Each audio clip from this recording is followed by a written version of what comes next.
menelan bumi ini.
tak makna. Hukum rimba telah menjadi dewa. Siapa kalah berkumpul hidupnya, mayat-mayat hidup sesuai suara. Tinggalkan tempatnya.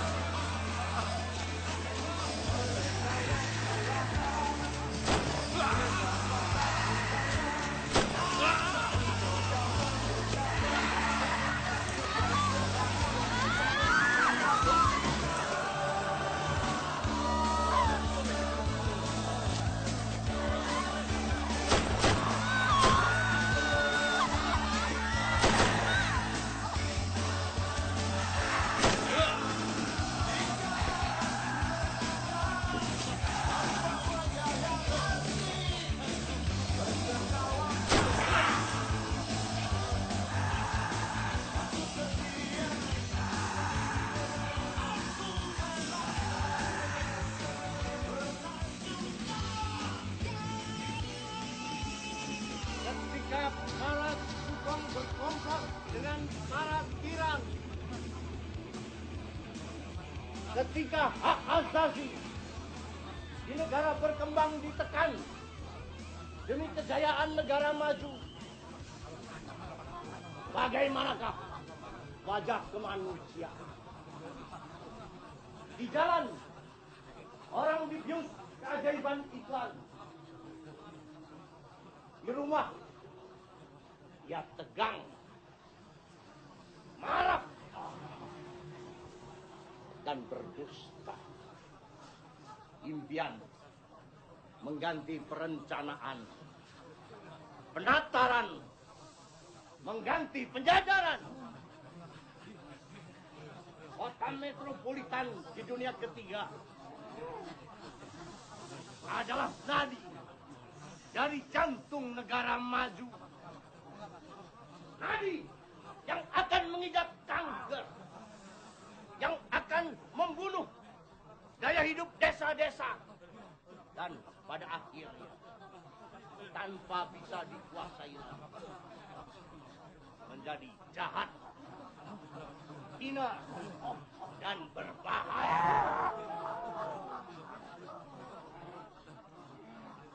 Tanpa hak asasi tidak akan ada kepastian kehidupan. Orang hanya bisa digerakkan, tapi kehilangan daya geraknya sendiri.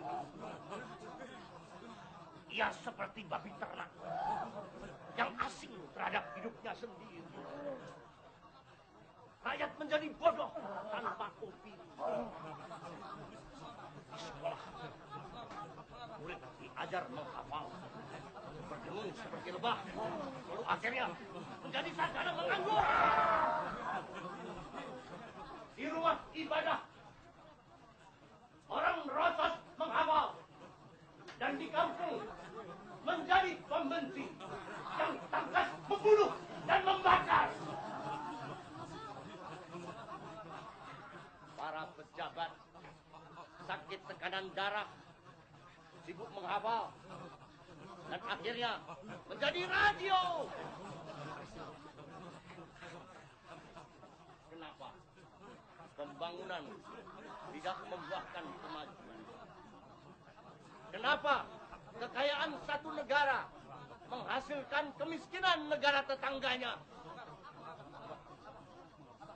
Peradaban penumpukan tidak bisa dipertahankan. Lihatlah kemacetan, polusi, dan erosi. Apa gunanya tumpukan kekuasaan bila hidupmu penuh curiga dan takut diburu dendam? Apa gunanya tumpukan kekayaan bila bau busuk kemiskinan menerobos masuk jendela kamar tidur? Isolasi hanya membuahkan kesendirian tanpa keheningan. Luka orang lain ada lukamu juga. Sedangkan peradaban peredaran tak bisa dibina tanpa berlakunya hak asasi. Apa artinya kekayaan alam tanpa keunggulan sumber daya manusia? Bagaimana bisa digalang daya manusia tanpa dibangkitkan kesadarannya akan kedaulatan pribadi terhadap alam dan terhadap sesama? Wajah yang capek membayang di air selokan dan juga di cangkir kopi para tukang. Bau kumuh dari mimpi yang kumal menyebar di lorong-lorong pelacuran dan juga di bursa saham. Apa gunanya kamu jaya di dalam kehidupan bila pada akhirnya kamu takut mati karena batin telah lama kamu hina.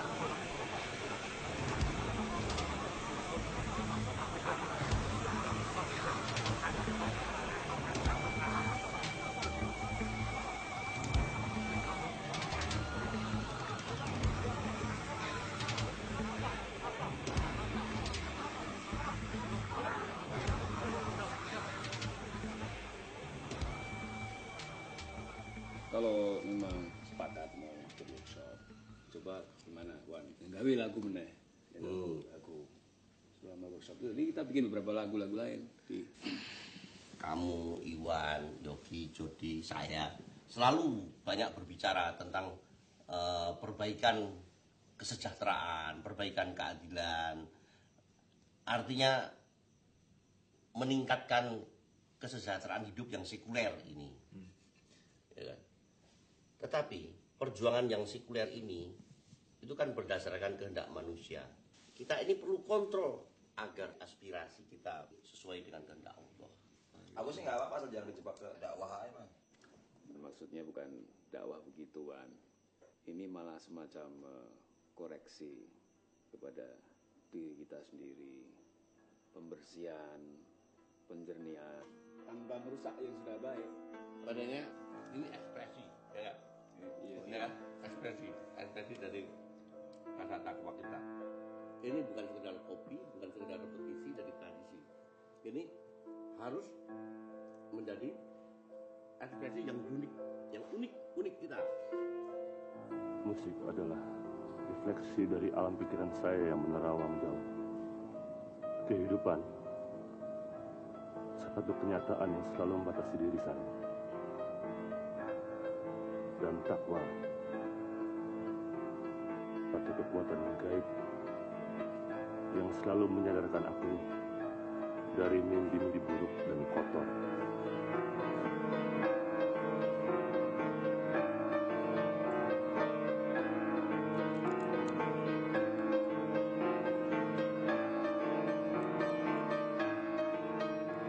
Musik adalah misteri. Misteri kehidupan, tetapi dari musik aku mendapatkan cakrawala yang lebar, nuansa kehidupan. Kehidupan adalah perjuangan. Selama aku masih bernapas, berarti perjuangan selalu ada. Musik adalah jalan hidupku. Kehidupan adalah rumah yang aku harus jaga kesehatannya. Takwa, sasaranku yang terakhir.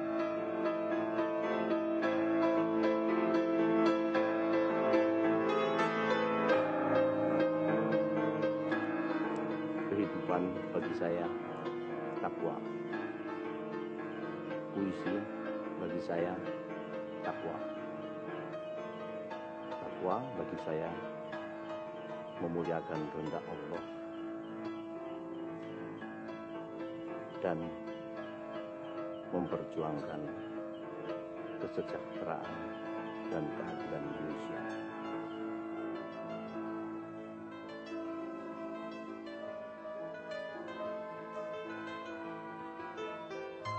Musik kehidupan takwa aku buat Allah.